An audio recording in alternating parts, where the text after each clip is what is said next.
Class 7 history part class 7। यहाँ देखिए क्या कि वन ट्रेसिंग चेंज, देखिए ट्रेसिंग चेंजेस थ्रू 8,000 ईयर्स। देखिए 1,000 वर्षों के दौरान हुए परिवर्तनों की पड़ताल यहाँ की गई है। 1,000 वर्षों के दौरान हुए परिवर्तनों की पड़ताल इसे बोलते हैं आपको वन ट्रेसिंग। देखिए tracing changes through 8,000 years chapter 1 आपके यहाँ पर है। तो सबसे पहले देखिए यहाँ पर क्या कि इस आपको टेक अ लुक, यहाँ पर आपको जो दिया उसको देखिए take a look at maps 1 and map 2। देखिए मैप 1 एंड मैप 2 देखिए वाज देखिए take a look at maps 1 and map 2। Map 1 was made in 1154 century by the Arab geographer al Idrisi. The section reproduce here is a detail of the Indian subcontinent from his larger map of the world. Map 2 was made in the map 2 was made in the 1720 decades by a French cartographer. These two maps are quite different, even though they are of same area. In Al Idrisi's map, South India is where we would expect to find North India, and Sri Lanka is the island at the top. Place names are marked in Arabic. यहाँ देखिए मानचित्र 1 और मानचित्र 2 पर नजर डालिए। मानचित्र 1 अरब भूगोलवेत्ता अल इदरीसी ने 1100 में बनाया था। यहाँ जो नक्शा दिया गया हुआ उसके द्वारा बनाए गए दुनिया के बड़े मानचित्र का एक हिस्सा है और भारतीय उपमहाद्वीप को दर्शाता है। मानचित्र 2 एक फ्रांसीसी मानचित्रकार ने 1720 में बनाया था। दोनों नक्शे एक ही इलाके के हैं, मगर उनमें काफ़ी अंतर है। अल इदरीसी के नक्शे में दक्षिण भारत उस जगह है जहाँ आज हम उत्तर भारत ढूंढेंगे, और श्रीलंका का द्वीप ऊपर की तरफ है। जगहों के नाम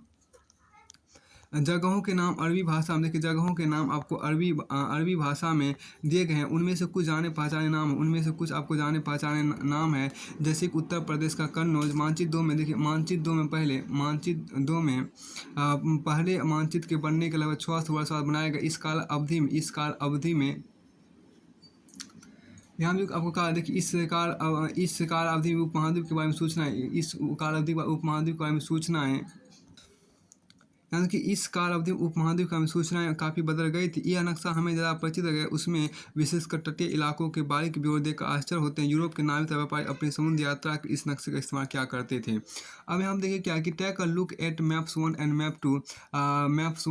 देखिए map 1 was made in 1154 century by the Arab geographer al Idrisi.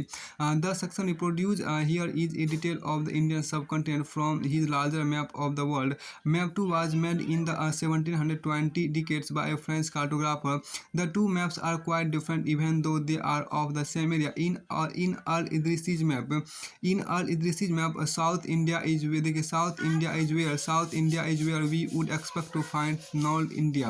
देखिए South India is where, यहाँ देखिए South India is where we would expect to find North India, and Sri Lanka is the island at the top. Place names are marked in Arabic. Place names are marked in Arabic. Place names are marked in Arabic, and there are some well-known names like Kannauj in Uttar Pradesh, spelled in the map as Kannauj, Qanauj, Kannauj. Map 2 was made nearly 600 years after Map 1, during which times information about the subcontinent had changed considerably. This map seems more familiar to us, and the coastal areas in particular are surprisingly detailed. This map was used by European sailors and merchants on their voyages. उससे पहले आप देखिए क्या इसमें जो आपको ये map 1 आपके यहाँ पर हुआ, ये आपको ये देखिए मैप 1 आपके यहाँ पर हो गया, और यहाँ पर जो देख रहे हैं ये आपको मैप 2 आपके यहाँ पर हो गया। इसके बाद यहाँ पर आपको देखिए कुछ खास बातें यहाँ पर दिया गया है। तो मैप 1 जो आप यहाँ देखें क्या, मैप 1 जो आपका है सेक्शन ऑफ मैप 1 जो यहाँ पर दिया उसको यहाँ पर देखिए मैप 1 जो देखिए यहाँ पर मानचित्र 1 है। देखिए मैप 1 देखिए a section of the world map drawn by the geographer al Idrisi in the 12th century showing the Indian subcontinent from land to sea. देखिए मानचित्र 1 में क्या कि 12वीं सदी के भूगोलवेत्ता अल इदरीसी का बनाया हुआ दुनिया के नक्शे का एक हिस्सा, जिसमें भारतीय उपमहाद्वीप को भूमि से समुद्र तक दिखाया गया है। मानचित्र 1 में यहाँ पर देखिए क्या है कि 12वीं सदी के भूगोलवेत्ता अल इदरीसी का बनाया हुआ दुनिया के नक्शे का एक हिस्सा, जिसमें भारतीय उपमहाद्वीप को भूमि समुद्र तक दिखाया गया है। फिर आपको यहाँ पर है अब यहाँ पे कार्टोग्राफर्स में से कार्टोग्राफर क्या होता है कि कार्टोग्राफर यहाँ पे a person who makes map is called cartographer. मानचित्रकार क्या होता है? देखिए मानचित्रकार जो व्यक्ति मानचित्र नक्शे बनाता है उसको मानचित्रकार कहते हैं। जो व्यक्ति आपको मानचित्र नक्शे बनाता है उसको क्या बोलते हैं? उसको मानचित्रकार बोलते हैं। जो व्यक्ति आपको मानचित्र बनाता है उसको मानचित्रकार बोलते हैं। फिर आपको आगे यहाँ पे कहा गया, देखिए मैप टू यहाँ पे ये शो किया गया। मैप टू देखिए यहाँ पर मैप टू, उससे पहले हम यहाँ पर उस चीज़ को देखिए, कार्टोग्राफर देखिए ए person who max maps, A person who max map is called cartographer. यहाँ देखिए जो व्यक्ति मानचित्र या नक्शे बनाते उसको मानचित्रकार बोलते हैं। अब यहाँ पे देखिए मैप टू आपके यहाँ पर है, यहाँ देखिए क्या ये आपको है क्या मैप टू यहाँ पर। मैप टू के यहाँ पर देखिए क्या कि the subcontinent from the early 18th century, यहाँ देखिए the subcontinent from the early 18th century atlas nouveau of देखिए ग्यूलेम डी आइसले। 18वीं सदी के आरंभ में गिवलाम द लिस्ले के एटलस नूबो के अनुसार ये उपमहाद्वीप पर 18वीं सदी के आरंभ में गिवलाम द लिस्ले के एटलस नूबो के अनुसार ये उपमहाद्वीप है। यहाँ पे क्या 18वीं सदी के आरंभ में गिवलाम द लिस्ले के एटलस नूबो के अनुसार ये आपको उपमहाद्वीप का इमेज है, मैप टू में आपके यहाँ पर है। फिर आपको आगे यहाँ पर देखिए दिया गया है, हाँ फिर आप देखिए कि आगे यहाँ देखिए look at the areas in the interior of the सब कंटिनेंट, यहाँ देखिए क्या है लुक एट द, देखिए क्या लुक एट द, यहाँ जो देखिए क्या look at the areas in the interior of the subcontinent on map two are they as detail as those on the coast. Follow the course of the river Ganga and see how it is shown. Why do you think there is a difference in the level of detail and accuracy between the coastal and inland areas in this map?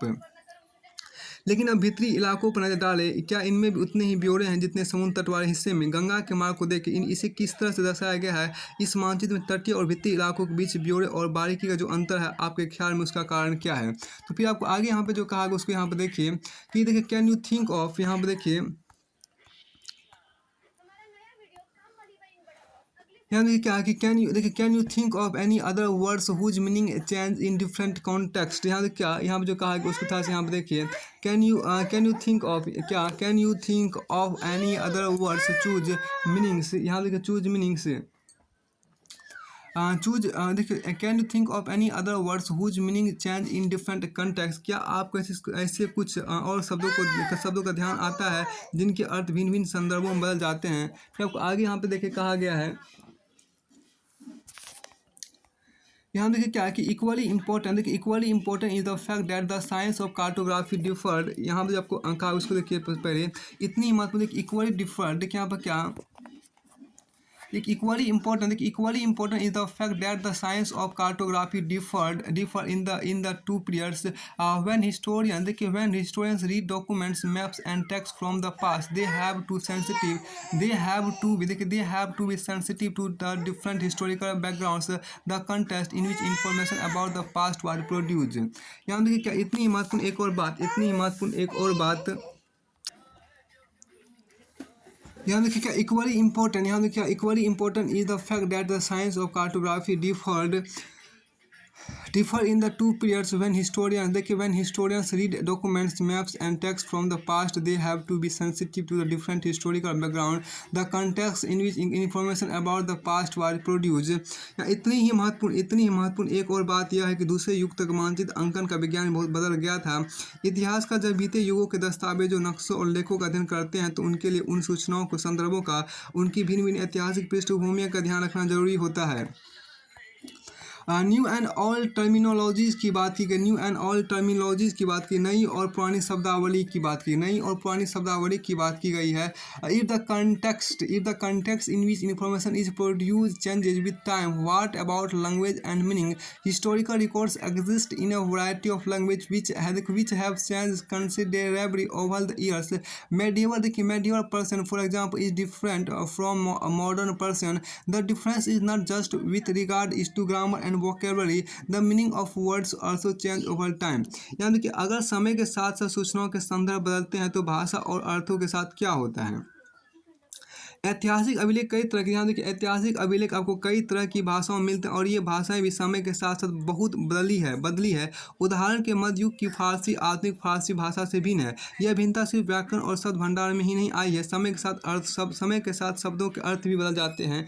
समय के साथ आपको शब्दों के अर्थ भी आपको बदल जाते हैं। यहाँ देखिए क्या टेक द टर्म, यहाँ जो कहा देखिए take the term Hindustan for example, देखिए क्या कि take the term Hindustan for example, today we understand it has India the modern nation state. When the term was used in the 13th century by Minhaj i Siraj a chronicle who wrote in Persian, he meant, देखिए he meant the areas of Punjab Haryana and the land between the Ganga and Yamuna. He used the term in a political sense for lands that were a part of the dominance of the Delhi Sultan या Delhi Sultanate.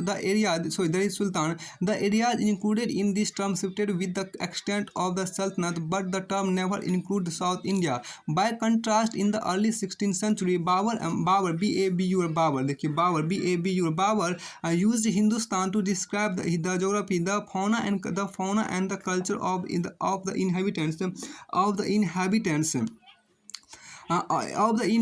of the subcontinent. As we will see later in the chapter, this was somewhat similar to the way the 14th century poet Amir Khusro used the word Hind, while the idea of a geographical and cultural entity like India did exist. The term Hindustan did not carry the political and national meaning which we associate with it today. यहाँ देखिए कि अगर समय के साथ सूचनाओं के संदर्भ बदलते हैं तो भाषा और अर्थों के साथ क्या होता है। ऐतिहासिक अभिलेख कई तरह की भाषाओं में मिलते हैं और ये भाषाएं भी समय के साथ साथ बहुत बदली है। उदाहरण के मध्य युग की फारसी आधुनिक फारसी भाषा से भिन्न है। यह भिन्नता सिर्फ व्याकरण और शब्द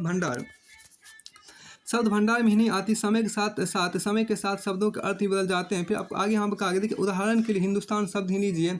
आज हम इसे आधुनिक राष्ट्र राज्य भारत के अर्थ में लेते हैं। 13वीं सदी में जब फारसी के इतिहास का मिनाज ए सिराज ने हिंदुस्तान शब्द का प्रयोग किया था तो उनका आशय पंजाब हरियाणा और गंगा यमुना के बीच में स्थित इलाके से था। उसने इस शब्द का राजनीतिक अर्थ उन इलाकों के लिए इस्तेमाल किया जो दिल्ली के सुल्तान के अधिकार क्षेत्र में आते थे। सल्तनत के प्रसार, देखिए अब क्या सल्तनत के प्रसार के साथ साथ इस के अंतर्गत आने वाले क्षेत्र भी बढ़ते गए, लेकिन हिंदुस्तान शब्द में दक्षिण भारत का समावेश कभी नहीं हुआ। इसके विपरीत आपको 16वीं सदी के आरंभ में बाबर ने हिंदुस्तान शब्द का प्रयोग किया। इसके विपरीत आपको 16वीं सदी के आरंभ में बाबर ने हिंदुस्तान शब्द का प्रयोग किया। इस उपमहाद्वीप के भूगोल, पशु पक्षियों और यहाँ के निवासियों की संस्कृति का वर्णन करने के लिए किया। आखिर बाबर ने हिंदुस्तान शब्द का प्रयोग क्यों किया। बाबर ने हिंदुस्तान शब्द का प्रयोग इस उपमहाद्वीप के भूगोल, पशु पक्षियों और यहाँ के निवासियों की संस्कृति का वर्णन करने के लिए किया। यह प्रयोग 14वीं सदी, देखिए यह प्रयोग आपको 14वीं सदी के कवि अमीर खुसरो द्वारा प्रयुक्त शब्द हिंद के ही कुछ समान था। मगर जहाँ भारत एक भौगोलिक और सांस्कृतिक सत्व के रूप में पहचाना जा रहा था, वहाँ हिंदुस्तान शब्द से राजनीतिक और राष्ट्रीय अर्थ नहीं जुड़े थे जो हम आज जोड़ते हैं। यहाँ फिर देखिए क्या कि इसके विपरीत 16वीं सदी के आरंभ में बाबर ने हिंदुस्तान शब्द का प्रयोग इस उपमहाद्वीप के भूगोल, पशु पक्षी और यहाँ के निवासियों की संस्कृति का वर्णन करने के लिए किया। यह प्रयोग 14वीं सदी कवि अमीर खुसरो द्वारा प्रयुक्त शब्द हिंद के ही कुछ समान था। मगर जहाँ भारत को एक भौगोलिक और सांस्कृतिक सत्व के रूप में पहचाना जा रहा था, वहाँ हिंदुस्तान शब्द से राजनीतिक और राष्ट्रीय अर्थ से नहीं जुड़े थे जो आज हम जोड़ते हैं। जो हम आज जोड़ते हैं। फिर आपको आगे यहाँ पर कहा गया हिस्टोरियंस, यहाँ देखिए हिस्टोरियंस टुडे, देखिए यहाँ पर क्या historians today historians today have to be careful about the terms they use because they mean different things in the past. Take for example a simple term like foreign. It is used today to mean someone who is not an Indian. यहाँ पर क्या है कि in the medieval period a foreigner was any stranger who appears say in a given village, someone who was not a part of the society, part of that society or culture. In Hindi the term Pardesi might be used to describe such a person, and in person Ajnabi. A city dweller therefore might have regarded a forest dweller as a foreigner, but to but two peasants living in the same village were not foreigners to each other, even though they may have they may have had different religious or caste backgrounds. देखिए किसी भी शब्द में यहाँ पर जो कहा गया किसी भी शब्द का प्रयोग करने में इतिहासकार को बहुत सावधान रहना चाहिए। किसी भी शब्द का प्रयोग करने में इतिहासकार को बहुत सावधान रहना चाहिए। देखिए क्या कि क्योंकि अतीत में उन शब्दों का कुछ अलग ही अर्थ, उदाहरण के विदेशी जैसा सीधा साधा शब्द ही ले लीजिए, हमारे लिए आज इसका अर्थ होता है ऐसा व्यक्ति जो भारतीय ना हो। मध्ययुग, यहाँ देखिए क्या मध्ययुग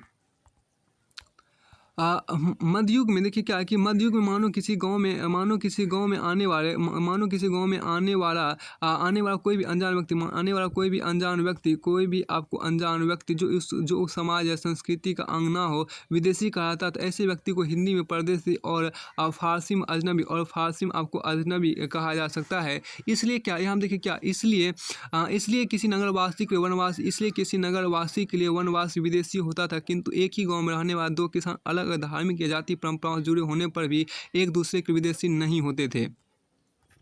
अब देखिए हिस्टोरियंस एंड देयर सोर्सेज की बात की गई। हिस्टोरियंस एंड देयर सोर्सेज मतलब इतिहासकार उनके स्रोत यहाँ पर देखिए, इतिहासकार उनके स्रोत यहाँ आपको देखिए, यहाँ पे आपको जो कहा गया है, यहाँ देखिए क्या historians use different types of source to learn about the past depending upon the period of their study and the nature of their investigation. Last year for example you read about rulers of the Gupta dynasty and Harshavardhana. In this book we will read about the following 1000 years from roughly 700 to 755। अब हम देखिए क्या कि 700 to 1750 you will notice some continuity in the source used by historians for the study of this period. They still rely on coins, inscription, architecture and textual record for information, but there is also considerable discontinuity. The number and variety of textual records increased dramatically during this period. They slowly displayed other types of available information through this period. Paper gradually become cheaper and more widely available. People use it to write holy texts, chronicles of rulers, letters and teaching of saints, petitions and judicial records, and for registers of accounts and taxes. Manuscripts were collected by wealthy peoples, rulers, monasteries and temples. They were placed in libraries and archives. These manuscripts and documents provide a lot of detailed information to historians, but they are also difficult to use. यहाँ देखिए क्या इतिहास का किस युग का अध्ययन करते हैं और उनकी खोज की प्रकृति क्या है, इसे देखते हुए अलग अलग तरह के स्रोतों का सहारा लेते हैं। उदाहरण के पिछले साल आपने गुप्त वंश के शासकों और हर्षवर्धन के बारे में पढ़ा। इस पुस्तक में हम मोटे तौर पर 700 से 1750 ईस्वी तक लगभग 1000 वर्षों के बारे में पढ़ेंगे। इस कार्य के अध्ययन के इतिहास का जिन स्रोतों का प्रयोग करते हैं उनमें आपको बहुत सी बातें ऐसी मिलेगी जो पिछले युग से वैसी ही चली आ रही है। इतिहास के इस कार्य के बारे में सूचना इकट्ठी करने के लिए अभी जो सिक्कों सूचना इकट्ठी करने के अभी जो सिक्कों सारे को स्थापत्य भवन निर्माण करता है लिखित सामग्री पर निर्भर करते हैं, पर कुछ बातें पहले से काफ़ी भिन्न भी है। इस युग में प्रमाणिक लिखित सामग्री संख्या विविधता आश्चर्यजनक रूप से बढ़ गई। इसके आगे इतिहासकार सूचनाओं के दूसरे प्रकार के स्रोतों का इस्तेमाल धीरे धीरे आपको कम कर रहे हैं, धीरे धीरे आपको कम करने लगे। इस समय के दौरान आपको कागज़ क्रम से सस्ता हो गया, कागज़ बहुत सस्ता हो गया और बड़े पैमाने उपलब्ध होने लगा। लोग धर्मग्रंथ, शासकों के वृत्तांत, संतों के लेखन तथा उपदेश अर्जियाँ, अदालतों के दस्तावेज, हिस्सा, करों के खाते आदि लिखने में इसका प्रयोग करने लगे।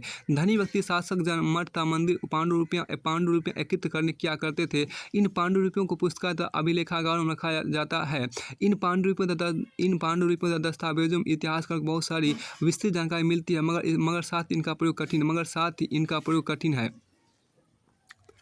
अब देखिए यहाँ पर क्या आर्काइव्स की बात की गई। आर्काइव देखिए मतलब अभिलेखागार हम किसको बोलते हैं, यहाँ पर इसको गौर कीजिए। ए प्लेस, यहाँ पर आर्काइव्स मतलब क्या होता है। देखिए ए प्लेस, देखिए यहाँ पर a place where documents and manuscripts are stored. Today all national and states government have archives where they keep all their old official records and transaction. यहाँ देखिए अभिलेखागार क्या कहते हैं, देखिए ऐसा स्थान जहाँ दस्तावेज और पांडुलिपियों को संग्रहित किया जाता है। आज सभी राष्ट्रीय और राज्य सरकारों के अभिलेखागार होते हैं जहाँ वे अपने तमाम पुराने सरकारी और अभिलेख सरकारी अभिलेख और लेन देन के ब्यूरो का रिकॉर्ड रखते हैं। देखिए अभिलेखागार क्या होता है? A place where documents and manuscripts are stored today. All national and state government have archives where they keep all their old official records and in transaction. देखिए ऐसा स्थान जहाँ अभी दस्तावेजों और पांडुलिपियों को संग्रहित किया जाता है। आज सभी राष्ट्र और राज्य सरकारों के अभिलेखागार होते हैं जहाँ वे अपने तमाम पुराने सरकारी अभिलेख और लेन देन के ब्यूरो का रिकॉर्ड रखते हैं।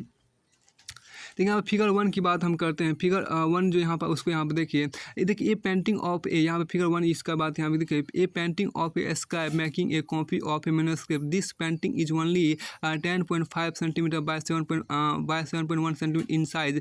Because of its size it is called a miniature. Miniature paintings were sometimes used to illustrate the text of manuscripts. They were so beautiful that later collectors often took the manuscripts apart and sold just the miniatures। यहाँ तक यह एक लघु चित्र की प्रतिकृति है जिसमें एक लिपिक किसी पांडुलिपि की नकल कर रहा है। इस चित्र का आकार सिर्फ 10.5 सेंटीमीटर से 7.1 सेंटीमीटर है। इस छोटे आकार का इसे लघु चित्र या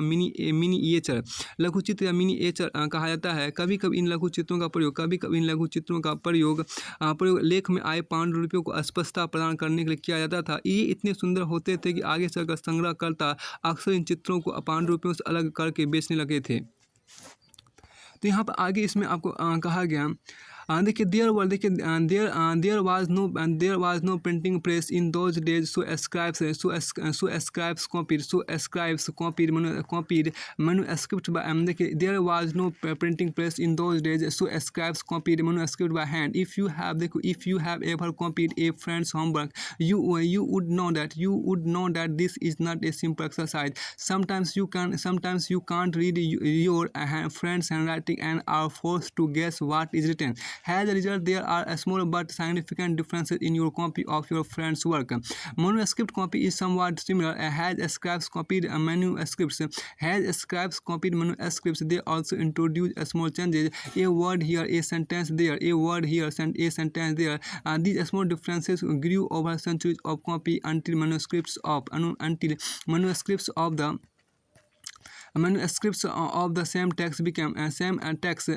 text became substantially different from one another. This is a serious problem because we rarely find the original manuscripts of the author today. We are totally dependent upon the copies made by later scribes. As a result, historians have to read different manuscript versions of the same text to guess what the author had originally written। यहाँ पर आपको जो कहा उसको थोड़ा सा देखिए क्या कि उन दिनों छापे खाने तो प्रिंट मतलब छापे खाने तो थे ही नहीं, इसलिए देखिए इसलिए लिपिक या नकलन विष ने हाथ से ही पांडुलिपियों की प्रतिकृतियाँ बनाते थे। इसलिए उन दिनों को छापे खाने तो थे ही, इसलिए लिपिक या नकलन विष हाथ से ही पांडुलिपियों की प्रतिकृति बनाते थे। अगर आपने कभी किसी मित्र के गृह कार्य की नकल उतारी है तो आप जानते होंगे कि उससे कि यह काम आसान नहीं है। कभी कभी आपको अपने मित्र की लिखावट समझ में नहीं आती होगी और आपको मजबूर होकर अंदाज़ा ही लगाना पड़ता होगा कि क्या लिखा गया। फलस्वरूप आपके लिखे में मित्र के लिखे हुए से कुछ छोटे मोटे लेकिन महत्वपूर्ण अंतर आ जाते होंगे। पांडुलिपियों की प्रतिकृति बनाने में भी कुछ यही होता है। देखिए प्रतिलिपियाँ बनाते हुए लिपिक छोटे मोटे फेरबदल करते चलते थे। कहीं कोई शब्द कहीं कोई वाक्य। सदी दर सदी देखिए सदी दर सदी प्रतिलिपियों की प्रतिलिपियाँ बनती रही और अंत एक ही मूल ग्रंथ की भिन्न प्रतिलिपियाँ एक दूसरे से बहुत ही अलग हो गई। इससे बड़ी गंभीर समस्या उत्पन्न हो गई क्योंकि आज हमें लेखक की मूल पांडुलिपियाँ शायद ही कहीं मिलती है। हमें बाद के लिपिकों द्वारा बनाई गई प्रतिलिपियों पर ही पूरी तरह निर्भर रहना पड़ता है। इसलिए इस बात का अंदाजा लगाने के लिए कि मूलतः लेखक ने क्या लिखा तो इतिहासकारों को एक ही ग्रंथ की विभिन्न प्रतिलिपियों का अध्ययन करना पड़ता है। अब यहाँ देखिए क्या कि ये आपको फिगर 2 है, डिफरेंट फिगर 2 आपके यहाँ पर उर्दू में लिखा है, different kinds of hand writing could make the reading of Persian and Arabic difficult. The nastaliq, देखिए the nastaliq style on the left, ये आपको हुआ on the left is cursive and easy to read. The यहाँ पर क्या the शिकास्ते, देखिए the शिकास्ते, ये शिकास्ते हुआ on right is denser and more difficult to read. यहाँ देखिए क्या कि ये भी लिखावट की विभिन्न प्रकार की लिखावट की विभिन्न प्रकार के शैलियों कारण फारसी और अरबी पढ़ने में कठिनाइयाँ हो सकती है। नस्तलिक लिपि यहाँ पर है, नस्तलिक लिपि बाईं और मतलब ये वाला पार्ट आपको हो गया। देखिए बाईं और में वर्ण जोड़कर धारा प्रभाव रूप से लिखने जाते हैं। अब फारसी अरबी, यहाँ देखिए फारसी अरबी के जानकारों के इस लिपि को पढ़ना आसान होता है। देखिए सिक्स्थ लिपि दाईं और अधिक संघन, संक्षिप्त और कठिन है। ये वाली लिपि अधिक संघन और संक्षिप्त और कठिन है।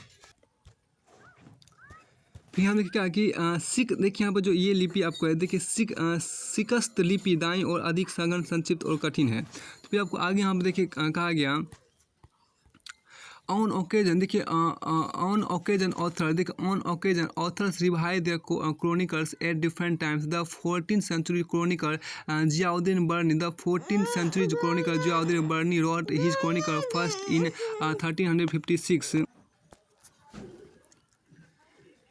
देखिए on occasions author revise their chronicles at different time. The 14th century chronicle Ziauddin Barni wrote his chronicle first in 1356 and another version 2 years later.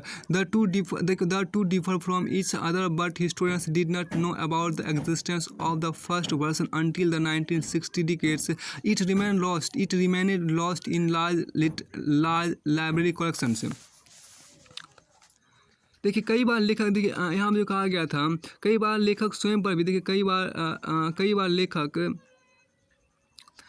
यहाँ देखिए कई बार लेखक स्वयं भी समय समय अपने मूल वृत्तांत में संशोधन करते रहते थे। वे 14वीं शताब्दी के इतिहासकार जियाउद्दीन बर्नी ने अपना वृत्तांत पहली बार 1356 और दूसरी बार इसके 2 वर्ष बाद लिखा था। यहाँ देखिए क्या 2 वर्ष बाद आपको लिखा था। 14वीं शताब्दी के जो इतिहासकार थे जियाउद्दीन बर्नी ने अपना वृत्तांत पहली बार 1356 में और दूसरी इसके 2 वर्ष बाद लिखा, मतलब 1358 में लिखा। दोनों में अंतर, लेकिन 1971 तक इतिहासकारों को लेकिन 1971 तक इतिहासकारों को पहली बार वाले वृत्तांत मतलब 1356 के वृत्तांत की जानकारी ही नहीं थी। यह पुस्तकालयों के विशाल संग्रहों में कहीं दबा पड़ा था। अब यहाँ पर आगे देखिए क्या new social and political groups की बात यहाँ पर की गई है। New social and political groups जो हैं उसकी यहाँ पर चर्चा आपको की गई है। नए सामाजिक और राजनीतिक समूह जो है उसको यहाँ पर देखिए, ये रहट का आपको यहाँ ये रहट का इमेज यहाँ पर शो किया गया। रहट आपकी है मतलब एक तरह से कुआं है, उसमें से बाल्टी पानी खींच रहा है। अब यहाँ देखिए क्या कि नए सामाजिक और राजनीतिक समूह आपके यहाँ पर new social and political groups की बात यहाँ पर की गई है। देखिए नए और new social and political groups की बात की गई। नए सामाजिक और राजनीतिक समूह यहाँ पर आपको है, नए सामाजिक और राजनीतिक समूह आपको यहाँ पर है। The study of the thousands year between 700 and 1750 is a huge challenge to historians largely because of the scale and variety of development that occurred over the period. At different moment in this period new technologies made their appearance like the Persian wheel in irrigation, thus the spinning wheel in weaving and firearms in combat. New foods and beverage arrives in the subcontinent: corn, chilies, tea and coffee. Remember that all these innovations, new technologies and crops came along with people who brought other ideas with them as well. As a result, this was a period of economic, political, social, and cultural changes. You will learn about some of these changes in chapter 5, 6, and 7. देखिए सन 700 और 1750 के बीच के हजार वर्षों का अध्ययन इतिहासकार के आगे भारी चुनौती रखता है। मुख्य रूप से इसलिए कि पूरे काल में बड़े पैमाने पर अनेक तरह के परिवर्तन हुए। इस काल में अलग अलग समय पर नई प्रौद्योगिकी के दर्शन होते हैं, जैसे सिंचाई में आपको रहट, कताई में चरखे और युद्ध में आग्नेयास्त्र बारूद वाले हथियार का इस्तेमाल हुआ। इस उपमहाद्वीप में नई तरह का खान पान भी आया। आलू, मक्का, मिर्च, चाय और कॉफी। ध्यान रहे कि ये तमाम परिवर्तन नई प्रौद्योगिकियां और फसलें उन लोगों के साथ आए जो नए विचार भी लेकर आए थे। परिणाम स्वरूप यह काल आर्थिक, राजनीतिक, सामाजिक और सांस्कृतिक परिवर्तनों का विकार रहा। अध्याय 5 और 7 में आप इनमें से कुछ के बारे में जानेंगे। यहाँ देखिए क्या, उसके बाद देखिए द पर्सन हट इमेज यहाँ देखिए यहाँ पे क्या, दिस वाज ऑल्सो, यहाँ पे देखिए क्या, This was also a period of great mobility. Groups of people traveled long distance in search of opportunity. The subcontinent held immense wealth and the possibilities for people to carve a fortune. One group of people who became important in this period were the Rajputs, a name derived from Rajputra, the son of a ruler between the 8th and 14th century. The term was applied more generally to a group of warriors who claimed Kshatriya caste status. The term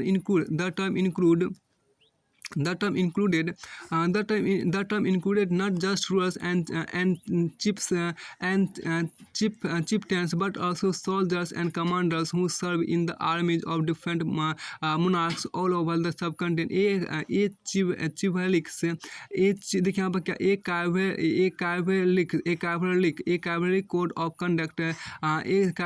of conduct, extreme well law, and a great sense of loyalty were the qualities attributed to Rajputs by their poets and bards.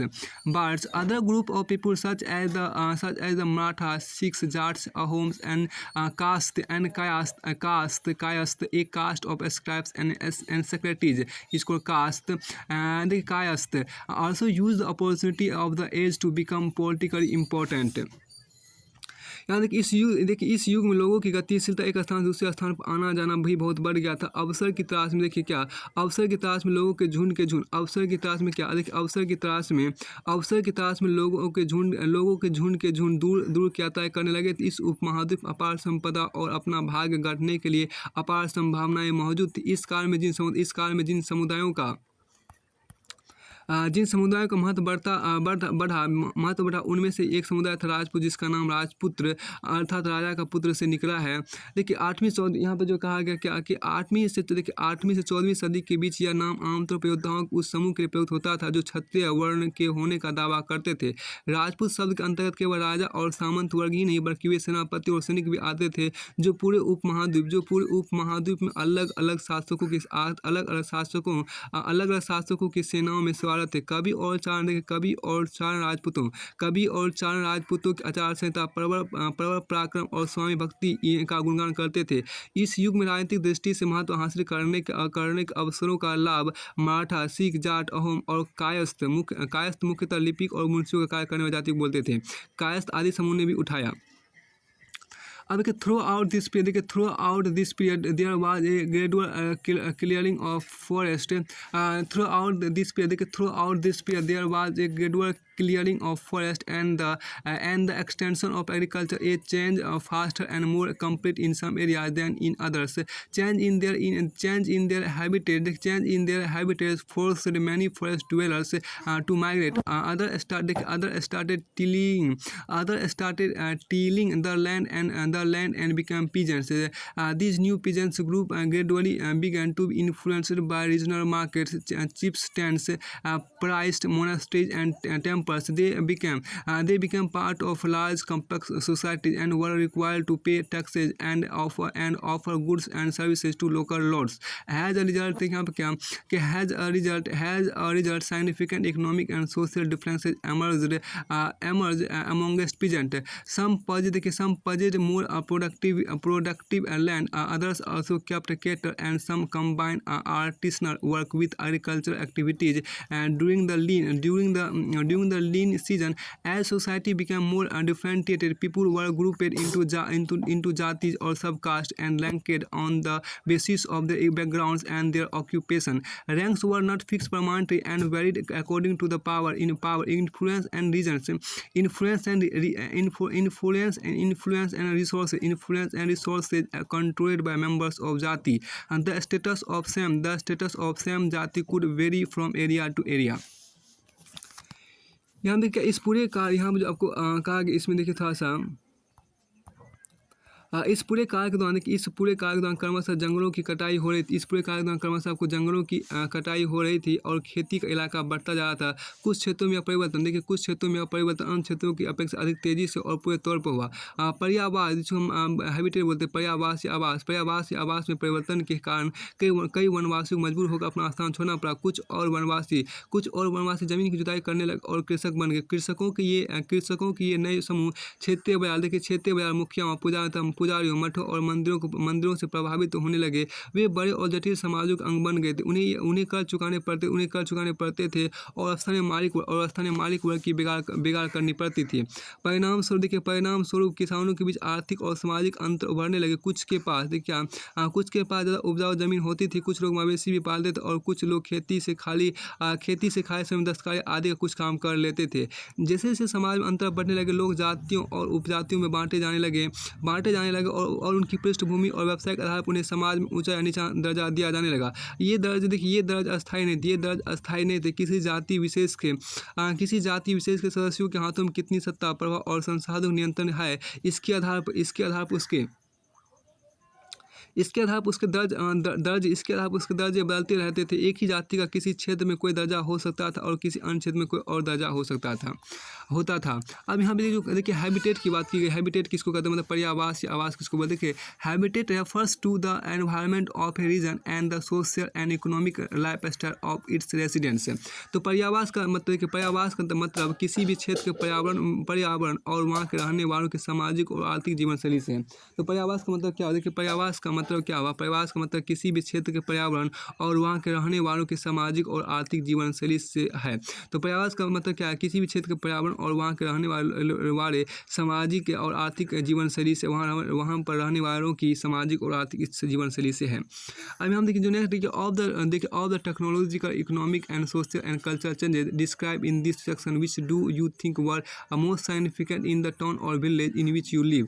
देखिए इस अनुभाग में यहाँ जो कहा गया, इस अनुभाग में जो प्रौद्योगिकी, आर्थिक, सामाजिक और सांस्कृतिक परिवर्तन वर्णित है, उनमें से कौन कौन से परिवर्तन आपकी समझ में आपके शहर या गांव में सबसे महत्वपूर्ण रहे होंगे।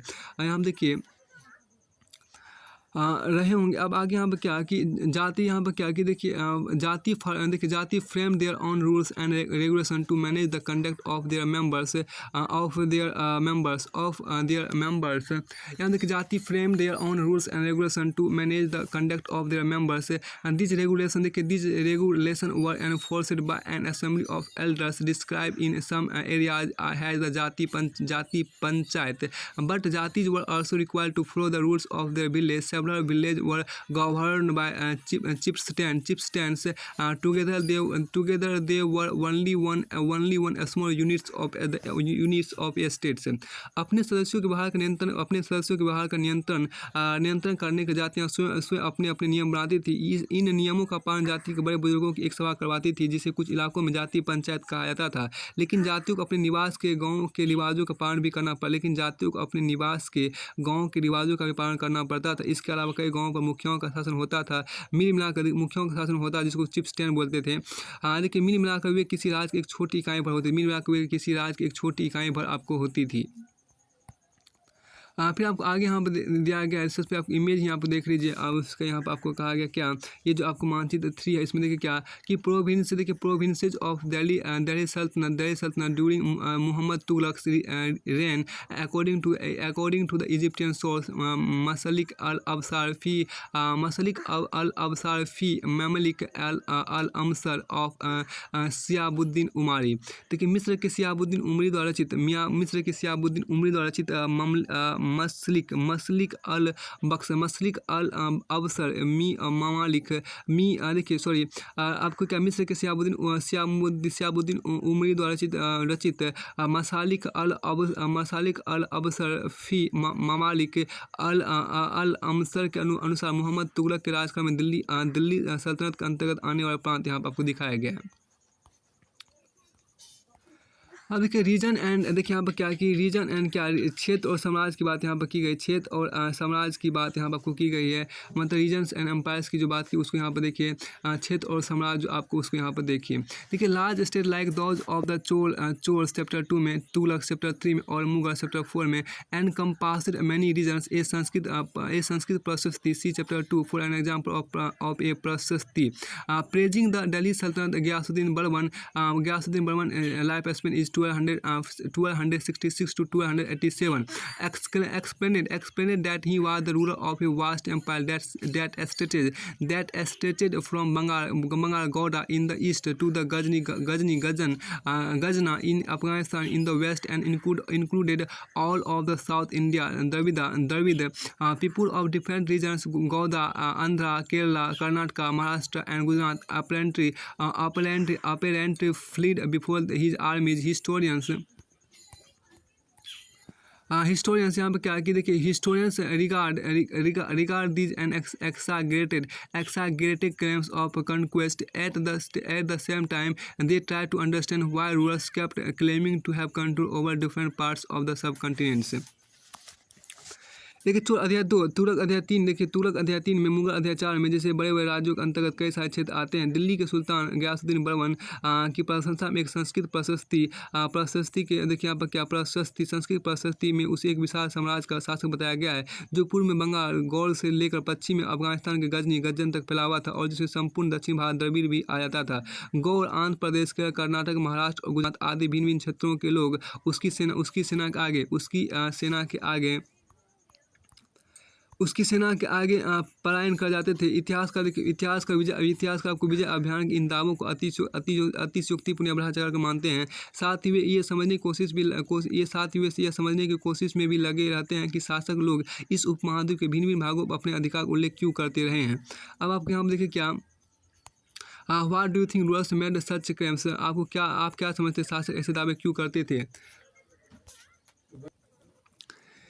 यहाँ देखिए क्या एक आपको प्रोविनेंस ऑफ दिल्ली, देखिए provenance of Delhi Sultanate during Muhammad Tughlaq reign according to the Egyptian source Masalik al Absar fi Mamalik al अमसार of Sihabuddin Umar. देखिए मिस्र के सिहाबुद्दीन उमरी द्वारा रचित मसालिक अल अबसर फ़ी ममालिक अल अमसर के अनुसार मोहम्मद तुगलक के राजकाल में दिल्ली सल्तनत के अंतर्गत आने वाला प्रांत यहाँ पर दिखाया गया है। तो फिर आपको आगे इसमें आपको शो क्या आगे देखिए क्या लैंग्वेज एंड रीजन की थोड़ा सा बात की गई है। लैंग्वेज और रीजन यहाँ पर जो आपको देखिए भाषा और क्षेत्र की बात यहाँ पर आपको की गई है। भाषा और क्षेत्र आपके यहाँ पर है। लैंग्वेज एंड रीजन यहाँ देखिए देखिए यहाँ पर क्या इसमें एक चीज़ आपको और छूट गया था। लैंग्वेज एंड रीजन के पहले भी आपको एक यहाँ पर आपको पेपर की बात आपके यहाँ पर थी, उसको कवर कर लीजिए।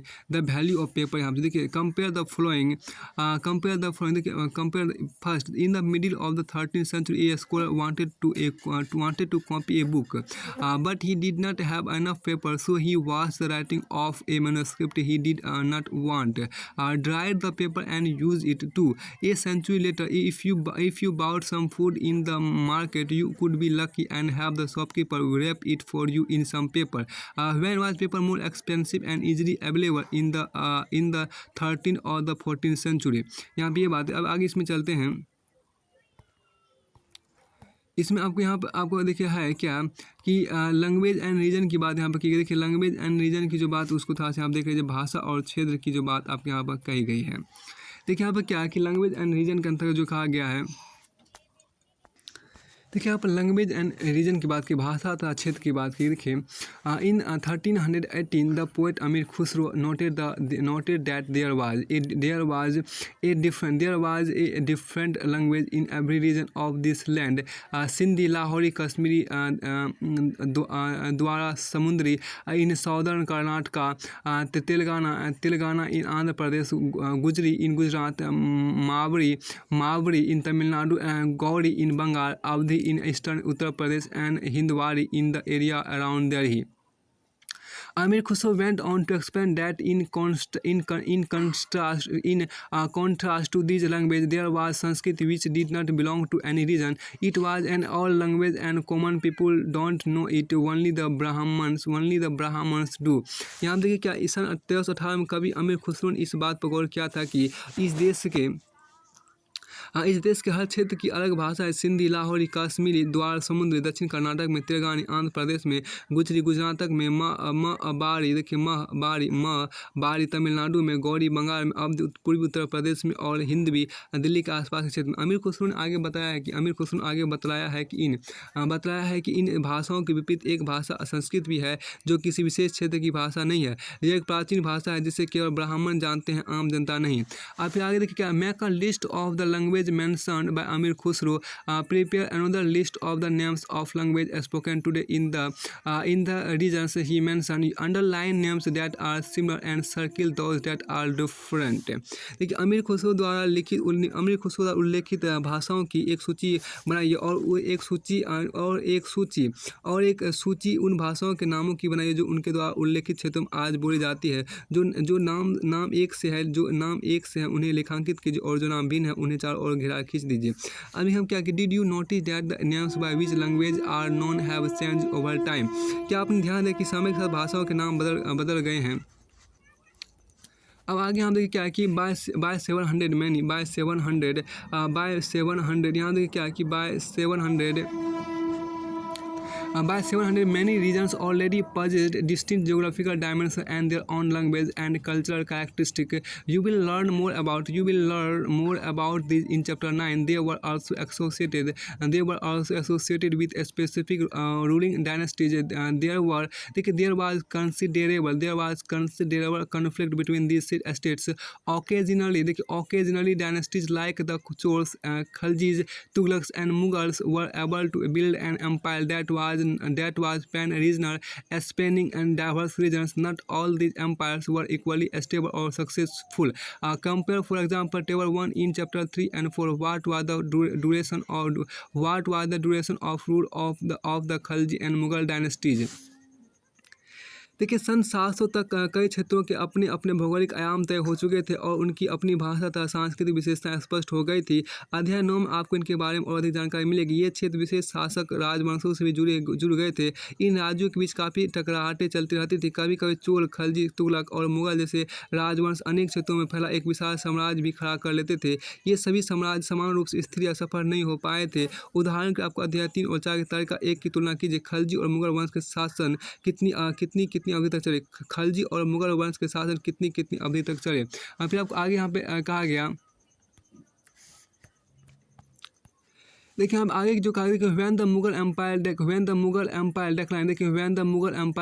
in the 18th century, it led to the re-emergence of regional states, chapter 10. But years of imperial pan-regional rule had altered the character of the regions across most of the subcontinent. The regions were left with the legacies of the big and small states that had ruled over them. This was apparent in the emergence of many distinct and shared traditions in the realms of governance, the management of the economy, allied cultures and language. Throughout the thousands years between 700 and 1750, the character of the different regions did not grow in isolation. These regions felt the impact of larger pan-regional forces of irrigation, also of integration without ever quite losing their distinctiveness. यहाँ देखिए क्या कि 18वीं सदी मुगल वंश के पतन ढान पर था, ढान पर था और फलस्वरूप क्षेत्रीय राज फिर से उभरने लगे। लेकिन वर्षों से जो सर्व क्षेत्रीय साम्राज्यों का शासन चल रहा था उससे क्षेत्र की प्रकृति बदल गई थी। उन पर कई छोटे छोटे राज्यों का शासन चलता रहा था और उन राज्यों की बहुत सी बातें इस उपमहाद्वीप के अधिकतर भाग पर फैले इन क्षेत्रों को विरासत मिली थी। इस तथ्य का पता हम उन कई परंपराओं से लगता है जो इन क्षेत्रों में उभरी थी। इन परंपराओं में कुछ एक दूसरे से भिन्न और कुछ एक समान है। ऐसी परंपराएं हमें प्रशासन, अर्थव्यवस्था के प्रबंधन और उच्च संस्कृति तथा भाषा के संदर्भ में मिलती है। सन 700 से लेकर 1750 के बीच के हजार वर्षों में इन विभिन्न क्षेत्रों की प्रकृति एक दूसरे से कटकर अलग अलग नहीं पनपी थी। हालांकि उनके चरित्र की अपनी विशिष्टताएं बनी रही थी, मगर समन्वय की सब क्षेत्रीय ताकतों का प्रभाव भी उन पर पड़ा था। फिर देखिए फाइंड आउट, यहाँ आगे देखिए पता लगाइए कि क्या आपका राज्य का भी इन सर्व क्षेत्रीय साम्राज्यों का पता लगे क्या आपका राज्य का भी इन सर्व क्षेत्रीय साम्राज्यों का हिस्सा रहा था। यदि रहा था तो कितने समय तक। Find out whether and for how long your state was part of this pan regional empire. देखो पैन रीजनल एम्पायर मतलब क्या, देखिए सर्व क्षेत्रीय साम्राज्यों का देखिए डू यू रिमेंबर व्हाट अमीर खुसरो हैड टू से रिगार्डिंग संस्कृत नॉलेज एंड ब्राह्मण। क्या आपको संस्कृत ज्ञान एवं ब्राह्मणों के बारे में अमीर खुसरो की टिप्पणी याद है। फिर आपको आगे यहाँ पर कहा गया पेट्रोन्स की यहाँ पर देखिए बात की। पेट्रोन्स मतलब आपको संरक्षक होते उसको जानते हैं पेट्रोन्स को मतलब। देखिए patrons an influential wealthy individual who supports another person an artist a craft person a learned man or a noble. देखिए संरक्षक क्या होता है मतलब पेट्रोन्स क्या होते हैं, कोई प्रभावशाली धनी व्यक्ति जो किसी कलाकार, शिल्पकार, विद्वान या अभिजात जैसे किसी अन्य व्यक्ति को मदद या सहायता उसी को हम संरक्षक बोलते हैं। हाँ फिर देखिए ओल्ड एंड न्यू रीजन्स की बात यहाँ पर की गई। देखिए ओल्ड एंड न्यू रीजन्स की बात देखिए the thousand years of history that we are exploring witnessed major development in religious traditions. Peoples believe in the divine was sometimes deeply personal but more usually it was collective belief in a supernatural agency. Religion was often closely connected with the social and economic organization of local communities as the social worlds of these groups altered, so too did their beliefs. It was during this period that important changes occurred in what we call Hinduism today. These included the worship of new deities and the construction of temples by royalty and the growing importance of Brahmins, the priests, as dominant groups in society. फिर देखिए their knowledge of Sanskrit text earned the Brahmins a lot of respect in society. Their dominant position was consolidated by the support of their patrons, new rulers searching for prestige. यहाँ पर जो आपको उसको देखिए पुराने और नए धर्म की बात यहाँ पर कि इतिहास के जिन हजार वर्षों की पता हम कर रहे हैं, इनके दौरान धार्मिक परंपराओं में कई परिवर्तन आए। दैविक तत्व में लोगों की आस्था कभी कभी बिल्कुल ही व्यक्तिगत स्तर पर होती थी, मगर आमतौर पर इस आस्था का स्वरूप सामूहिक होता था। किसी दैविक तत्व में सामूहिक आस्था यानी धर्म प्राय स्थानीय समुदायों के सामाजिक और आर्थिक संगठन सम्मिलित होती थी। जैसे जैसे इन समुदायों का सामाजिक संसार बदलता गया, वैसे ही इनकी आस्थाओं में भी परिवर्तन आता गया। आज हम जिसे हिंदू धर्म कहते हैं उसमें भी इसी युग में महत्वपूर्ण बदलाव आए। इन परिवर्तनों में से कुछ थे नए देवी देवताओं की पूजा, राजाओं द्वारा मंदिर का निर्माण और समाज में पुरोहितों के रूप में ब्राह्मणों का बढ़ता महत्व, बढ़ती सत्ता आदि। Their knowledge of Sanskrit text, यहाँ देखिए their knowledge of Sanskrit text earned the Brahmins a lot of respect in society. Their dominant position was consolidated by the support of their patrons, new rulers searching for prestige. यहाँ देखिए संस्कृत ग्रंथों के ज्ञान के कारण समाज में ब्राह्मणों का बड़ा आदर होता था। इनके संरक्षक थे नए शासक जो उसमें प्रतिष्ठा की चाँद में थे। इन संरक्षकों का समर्थन होने के कारण समाज में इनका दबदबा और भी बढ़ गया था। फिर आपको आगे यहाँ पर देखिए है कि देखिए one of the major development of this period was the emergence of the idea of bhakti, of a loving personal deity that devotees could reach without the aid of priest or elaborate rituals. You will be learning about this and other tradition in chapter 8. फिर आपको आगे यहाँ पे कहा गया, आगे यहाँ पे देखिए क्या, this was also the period when new religions appeared in the subcontinent. Merchants and migrants first brought the teaching of the Holy Quran to India in the 7th century. Muslims regard the Quran as their holy book and accept the sovereignty of the one God, Allah, whose love, mercy, and bounty embrace all those who believe in Him without regard to social backgrounds. यहाँ देखिए इस युग में एक महत्वपूर्ण परिवर्तन भक्ति की अवधारणा के रूप में आया। इसमें ईश्वर की कल्पना एक ऐसे प्रेमेल इष्ट देवी देवता के रूप में की गई थी जिस तक पुजारियों के विशुद्ध कर्मकांड के बिना ही भक्त स्वयं पहुंच सके। इस विषय में और साथ ही दूसरी परंपराओं के बारे में आपको अध्याय 8 में जानकारी मिलेगी। देखिए यही वह युग था, यहाँ देखिए यही वह युग था जिसमें इस उपमहाद्वीप में नए धर्मों का भी आगमन हुआ। कुरान शरीफ का संदेश भारत में पहले पर 7वीं सदी में व्यापारियों और आप्रवासियों के जरिए पहुंचा। मुसलमान कुरान शरीफ को अपना धर्म ग्रंथ मानते हैं, केवल एक ईश्वर अल्लाह के सत्ता को स्वीकार करते हैं, जिसका प्रेम करुणा और उदारता अपने में आस्था रखने वाले हर व्यक्ति को गले लगाता है, चाहे उस व्यक्ति की सामाजिक पृष्ठभूमि कुछ भी रही हो। यहाँ देखिए क्या मैनी रूलर्स, यहाँ जो कहा गया था, देखिए क्या many rulers were patrons of Islam and ulema learned theologians and jurists, and like Hinduism, Islam was interpreted in a variety of ways by its followers. There were the Shia Muslims who believed that the Prophet Muhammad's son-in-law Ali was the legitimate leader of the Muslim community, and the Sunni Muslim who accepted the authority of the early leaders Khalifas of the community and the succeeding Khalifas. There were other important differences between the various schools of law, Hanafi and Sufis mainly in India, and in theology and mystic traditions. अब यहाँ देखिए क्या कि इसमें जो देखिए यही वह युग था जहाँ पे क्या कि कई शासक इस्लाम देखिए यही वह युग था जिसमें उपमहाद्वीप नए धर्म का भी आगमन हुआ। कुरान शरीफ का संदेश बाद में पहले पर आपको 7वीं सदी में व्यापारियों और आप्रवासियों के जरिए पहुंचा। यहाँ पर देखिए मुसलमान कुरान शरीफ को अपना धर्म ग्रंथ मानते थे और केवल एक ईश्वर अल्लाह की सत्ता को स्वीकार करते हैं, जिसका प्रेम करुणा और उदारता अपने में आस्था रखने वाले हर व्यक्ति को गले लगाता है, चाहे उस व्यक्ति की सामाजिक पृष्ठभूमि कुछ भी रही हो। देखिए कई शासक इस्लाम और इसके विद्वान धर्मशास्त्री और न्यायशास्त्री अर्थात उलेमा को संरक्षण देते थे। हिंदू धर्म की ही भांति इस्लाम के अनुयायी भी अपने धर्म की अलग अलग तरह से व्याख्या करते थे। मुसलमानों में कुछ शिया थे जो पैगंबर साहब के दामाद अली को मुसलमानों का विधि सम्मत नेता मानते थे। मुसलमानों में कुछ शिया धर्म के थे, देखिए शिया थे, मुसलमान कुछ शिया से थे जो पैगंबर साहब के दामाद अली को मुसलमानों का विधि सम्मत नेता मानते थे। शिया मतलब अली को अपना नेता मानते थे, अपना पैगंबर मानते थे। और कुछ सुन्नी थे जो खलीफाओं के प्रभुत्व को स्वीकार करते, और सुन्नी जो थे वह खलीफाओं के प्रभुत्व को स्वीकार करते थे। इस्लाम के आरंभिक दौर में इस धर्म का नेतृत्व करने वाले खलीफा कहते थे और आगे भी इनकी परंपरा चलती रही। इस्लामी न्याय सिद्धांत विशेषकर भारत में हनफी और सफ़ी ऐसे सिद्धांत हैं कि विभिन्न परंपराओं में कई महत्वपूर्ण अंतर रहे हैं। ऐसे ही धर्म सिद्धांत तारासवादी विचारों को लेकर विभिन्नताएं देखने को मिलती है।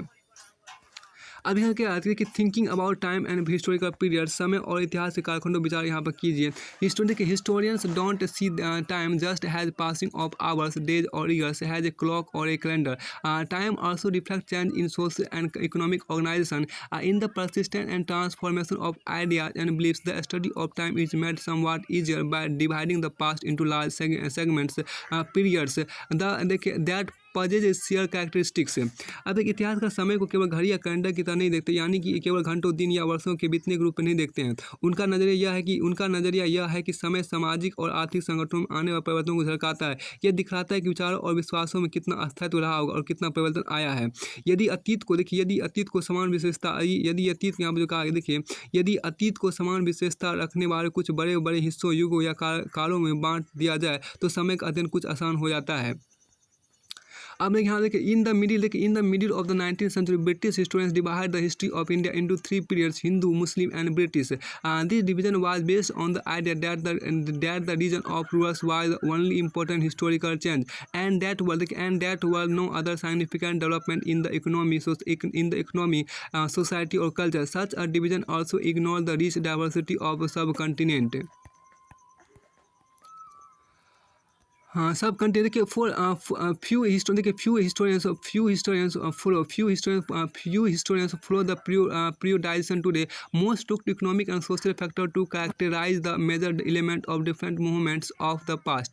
The histories you read last year include a wide range of early societies, hunter-gatherers, early farmers, people living in towns and villages, and early empires and kingdoms. The histories you will be studying this year are often described as medieval. You will find out more about the spirit of present society, the rise of regional and imperial state formation, sometimes at the cost of pastoral and forest people, the development of Hinduism and Islam as major regions, and the arrival of European trading companies. देखिए यहाँ पर क्या है कि these 1000 years of Indian history witnessed considerable change. After all, the 16th and 18th century were quite different from the 8th or the 11th. Therefore, describing the entire period has one historical unit is not without its problem. Moreover, the medieval period is often contrasted with the modern period. Modernity carries with it a sense of material progress and intellectual advancement. This seems to suggest that the medieval period was lacking in any change whatsoever. But of course, we know this was not the case. यहाँ देखिए during these thousands years the societies of the subcontinent were transformed often, and economies in several regions reached a level of prosperity that attracted the interest of European trading companies. As you read this book, look out for signs of change and the historical processes at work. Also, whenever you can compare what you read in this book with what you read last year, look out for change and continuity whenever you can, and look at the world around you to see what else has changed or remained the same.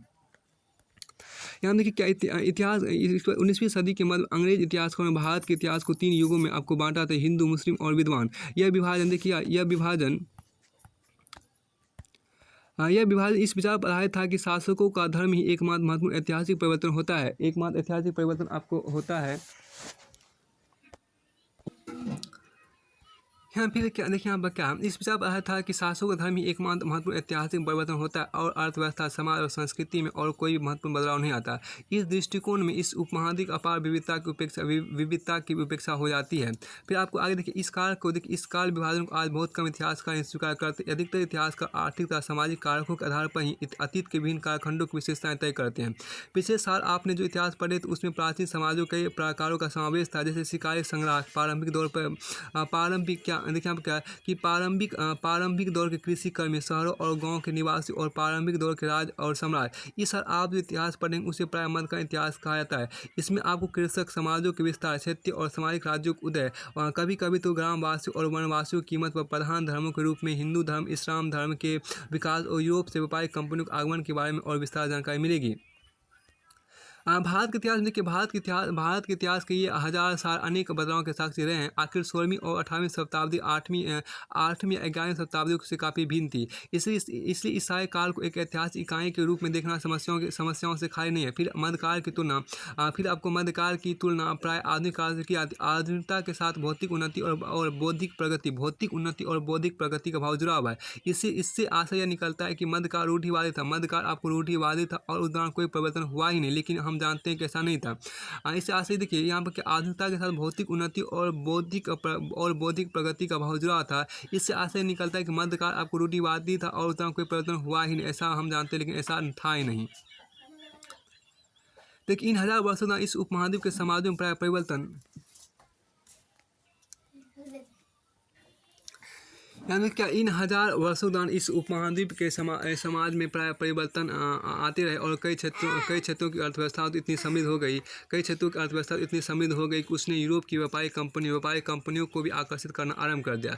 इस पुस्तक को पढ़ते समय आप परिवर्तन की चिन्हता यहाँ सक्रिय ऐतिहासिक प्रक्रियाओं पर ध्यान देते चले और जब भी संभव इस पुस्तक में आप और जब भी संभव हो और देखिए उसने यूरोप की व्यापारिक कंपनियों को भी आकर्षित करना आरंभ कर दिया। इस पुस्तक को पढ़ते समय आप परिवर्तन के चिन्हता वहाँ यहाँ से ऐतिहासिक प्रक्रियाओं पर ध्यान देते चले और जब भी संभव इस पुस्तक में आप जो भी पढ़ रहे हैं उसकी तुलना आप पिछले वर्ष पढ़ी हुई बातों से करने की कोशिश करें। जहाँ भी संभव ये देखें कि कहाँ बदलाव हुए और कहाँ नहीं, और आज अपने आसपास की दुनिया पर नजर डालकर भी ये देखें कि फिर और भी क्या कुछ बदला है या वैसा ही रहा है, और भी क्या कुछ बदला या वैसा ही आपको रहा है।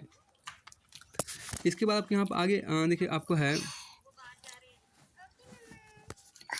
इसके बाद आपके यहाँ पर जो कुछ खास आपको दिया गया इसमें देखिए क्या है कि कुछ शब्द हैं, उसके बाद आपके यहाँ पर इसमें कुछ महत्वपूर्ण डेट्स आपको नहीं मेंशन किया गया है।